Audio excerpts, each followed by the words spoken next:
మిమ్మల్ని చంపుతారు, ఇండ్లకు దొరికించుకొని అంతం. తెలంగాణకు స్వాతంత్రం ఇయ్యని నంగనాచి పుండకోరు పార్టీ కాంగ్రెస్ పార్టీ. ఢిల్లీ మెడలు వంచి తెలంగాణను తీసుకొచ్చిండు బాపు కేసీఆర్ గారు. తెలంగాణ కేసీఆర్ తీసుకొస్తాడా, బక్కోడేం తీసుకొస్తాడు, అమాసకు పుట్టింది పున్నానికి పోతుంది, రేపు రానే రాదు అన్నోళ్ళు నోర్లు వెళ్ళబెట్టుకొని చూసే విధంగా, ఎవరైతే నై తెలంగాణ అన్నారో జై తెలంగాణ అనే విధంగా నినదించే విధంగా ఒకే ఒక్కడు ఉక్కు సంకల్పంతో సకల జనులను సంబంధ వర్గాలను ఏకం చేసి ఊరు వాడ పల్లె పట్నం అని తేడా తెలియకుండా మీ ఇంట్లో ఎవరన్నా చచ్చిరని తెలంగాణ వచ్చిందా? ఫైర్ బ్రాండ్ పవన్ గారు ఉన్నారు. అక్క చెప్పండి, ఏం చెప్తారు? పెద్ద ఎత్తున ఏర్పాట్లు అయితే చేయడం జరిగింది, ఏం చెప్తారు తెలంగాణ? ఒక బక్క పలుచని మనిషి ఉక్కు సంకల్పంతో తెలంగాణ తీసుకొస్తా అనేది దృఢ సంకల్పంతో ఆనాడు 2009 నవంబర్ 29వ నాడు దీక్ష బూనిన రోజు, చరిత్రను మలుపు తిప్పిన రోజు, తెలంగాణ ఆకాంక్షకు అడుగులు వేసిన రోజు ఈ రోజు. అంటే ఆ రోజు ఆ తెలంగాణ ఉద్యమం అప్పటికే ఉవ్వెత్తున జరుగుతున్న సమయంలో కేసీఆర్ తోటి సాధ్యమా అని కూడా ఎంతో మంది మాట్లాడిన సందర్భం. దాదాపు 9 రోజులు అమర నిరాహార చేసి సాధించిండు. ఏం చెప్తారు మరి దాని గురించి? అంటే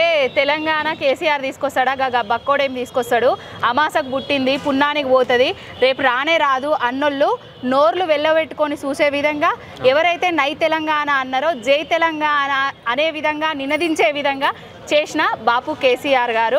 ఆయన ఒకే ఒక్కడు ఉక్కు సంకల్పంతో సకల జనులను సంబంధ వర్గాలను ఏకం చేసి ఊరు వాడ పల్లె పట్నం అని తేడా తెలియకుండా, ముసలి ముడగా అనేసి లేకుండా అందరినీ తీసుకొచ్చి ఢిల్లీ మెడలు వంచి తెలంగాణను తీసుకొచ్చిండు బాపు కేసీఆర్ గారు. అంటే కాంగ్రెస్ గవర్నమెంట్, కాంగ్రెస్ పార్టీ లేకపోతే, కాంగ్రెస్ పార్టీ వాళ్ళు కానివ్వండి, ఇప్పుడున్న కాంగ్రెస్ ప్రభుత్వం కానివ్వండి, అప్పుడు కాంగ్రెస్ పార్టీ లేకపోతే సోనియా గాంధీ గారు తెలంగాణ ఇవ్వకపోతే తెలంగాణ వచ్చేది కాదని చెప్పి కాంగ్రెస్ పార్టీ వాళ్ళు మాట్లాడతారు. తెలంగాణ దేశానికి స్వాతంత్రం వచ్చింది కానీ తెలంగాణకు స్వాతంత్రం ఇయ్యని నంగనాచి పుండకోరు పార్టీ కాంగ్రెస్ పార్టీ. 1200 విద్యార్థుల ఆత్మ బలిదానాలకు కారణమైన కాంగ్రెస్ పార్టీ ఈరోజు ఏం మాట్లాడుతుందంటే కేసీఆర్ గారు దొంగ దీక్ష చేసిండు, కేసీఆర్ గారు దేలేదు అని అంటారు. దీక్ష కేసీఆర్ చేయకపోతే సోనియా గాంధీ వెండి పల్లెంలో బంగారు పల్లెంలో తీసుకొచ్చి తెలంగాణ ఇస్తానం బిడ్డ అని ఇట్లా మాకు ఇచ్చిందా? సకల జనులను సంబంధ వర్గాలను ఏకం చేసి రోడ్ల మీద బయట ఇస్తే కదా మీరు తెలంగాణ ఇచ్చింది. తెలంగాణ ఇయ్యకపోతే సస్తము లేదోతే సంపుతము అని నినదిస్తే కదా మీరు తెలంగాణ ఇచ్చింది. ఏదో మేము ఇండ్లల్లో కూర్చుంటే వచ్చి మీరు తెలంగాణ ఇచ్చినట్టుగా మాట్లాడుతాండ్రు. ఇప్పటికైనా చరిత్ర తెలుసుకొని మాట్లాడాలి.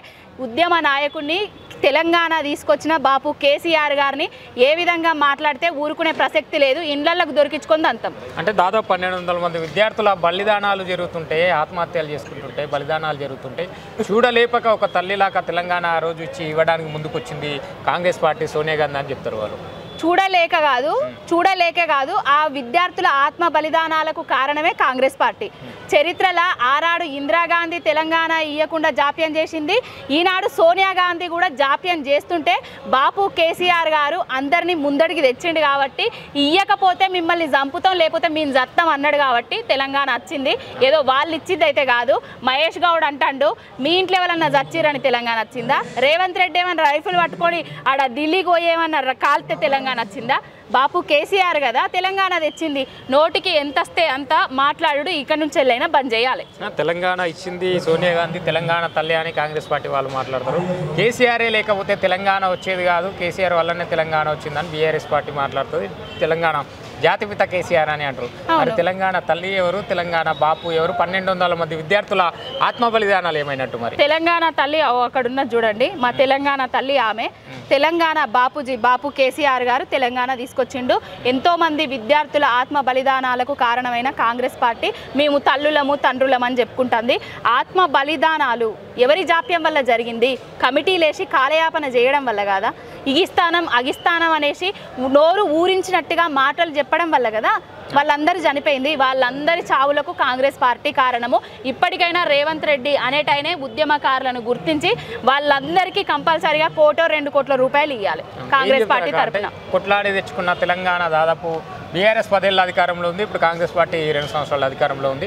మరి ఏమైనా మారిందా? నీళ్లు నిధులు నియామకాల పేరు మీద ఏర్పడ్డ తెలంగాణ ఏమైనా 10 ఏళ్ళగా మారలేదని మీరు అనుకుంటున్నారా? మనం తెలంగాణ బిడ్డలేమే కదా. తెలంగాణ రాకముందు మన బతుకులు ఎట్లుండే, తెలంగాణ వచ్చిన తర్వాత మన బతుకులు ఎట్లా మారినాయి? ఎట్లుండే తెలంగాణ బంగారు పంటల తెలంగాణగా మార్చింది బాపు కేసీఆర్ కదా. కాళేశ్వరం కట్టి మన నీళ్లను మనమే యూజ్ చేసుకున్నాం కదా, మన నిధులను మనమే యూజ్ చేసుకున్నాం కదా. కలెక్టరేట్లు కానివ్వండి, మెడికల్ కాలేజీలు కానివ్వండి, అవన్నీ బాపు కేసీఆర్ గారు కదా కట్టింది. అవన్నీ చూడలేని సన్నాసులు నంగనాచి మాటలు మాట్లాడుతున్నారు, అంతే తప్ప ఇంకొకటి లేదు. ఏం చెప్పబోతుండ్రు? ఇక మరి మరో కొన్ని రోజుల్లో సర్పంచ్ ఎలక్షన్స్ కూడా రాబోతున్నాయి. మొన్ననే జూబ్లీహిల్స్ బై ఎలక్షన్లో కాంగ్రెస్ పార్టీ గెలవడం జరిగింది. ఏం చెప్తారు మరి? ఎప్పుడైనా బీఆర్ఎస్ పార్టీ గుండె అంటే ప్రతి బీఆర్ఎస్ పార్టీ తెలంగాణ ప్రజల గుండెల్లో ఉంటుంది.